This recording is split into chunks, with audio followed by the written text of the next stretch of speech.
રાજકોટમાં બેંકમાં ચોરી કરનાર એ બે આરોપી જેને ઝડપી પાડવામાં આવ્યા છે એમપીના મહેશ ગુર્જર અને સૌરભ કુશવાહાની ધરપકડ કરી લેવામાં આવી છે।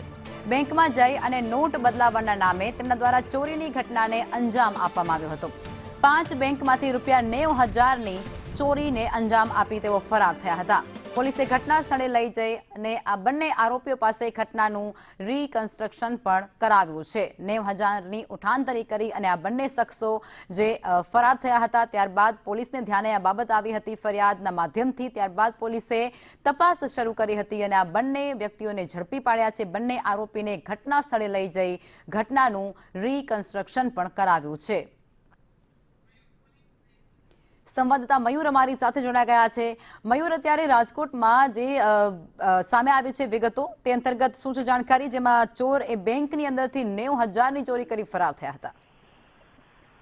લખમાં અલગ અલગ 5 જેટલી બેંકો છે જેની અંદર નોટો બદલાવવા માટે એક ગેંગના 2 સદસ્યો સક્રિય રૂપથી કામ કરતા હતા અને જે નોટોનું બંડલ હતી તેમાંથી નોટો શેરવી લઈને નોટોની ચોરી કરતા હતા।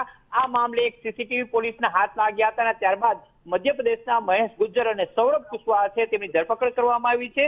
બંને 20 થી 40 જેટલી નોટો છે એ અલગ અલગ બંડલમાંથી કાઢી લીધી હતી। આ માટેના સીસીટીવી છે એ પણ પોલીસે બહાર પાડ્યા છે। સાથે સાથે એઓ કઈ રીતે આ આખી ઓપરેન્ડી કરતા હતા એ પણ તેમની પાસેથી રિકન્સ્ટ્રક્શન કરાવ્યું છે। એટલે એક મોટી સફળતા છે એ પોલીસને મળી છે।